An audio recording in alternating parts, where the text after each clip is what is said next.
আজ ৩ অগ্রহায়ণ বৃহস্পতিবার, অমাবস্যা তিথি, নভেম্বর মাস ২০২৫ ইংরেজি।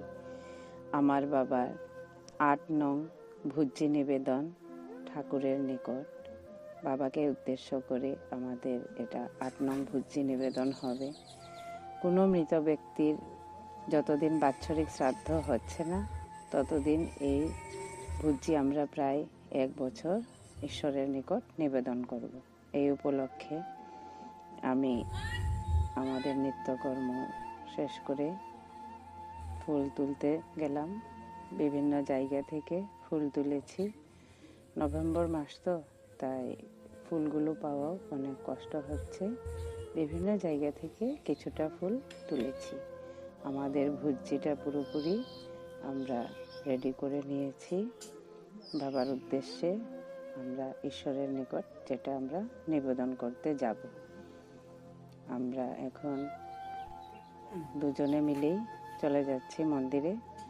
আমাদের পরিবারের প্রত্যেকেই এই ভুজ্জি একবার নিয়ে গেছেন সদস্য, আমার ভাই বৌদি সবাই। এবারের পালা আমার স্বামী এবং আমার বাবার বড় জামাতার। সেই নিয়ে গেল ভুজ্জিটাকে কাঁধে করে মন্দিরে। আমাদের মন্দিরটা আমাদের বাড়ি থেকে কিছুটা দূর, তাই কিছুটা সময় লাগে যেতে সেখানে। আমরা প্রায় এসেই পড়লাম মন্দিরে। আমরা আর বেশি দেরি নয়, তারপরে মন্দিরে এসে প্রণাম করে উঠল।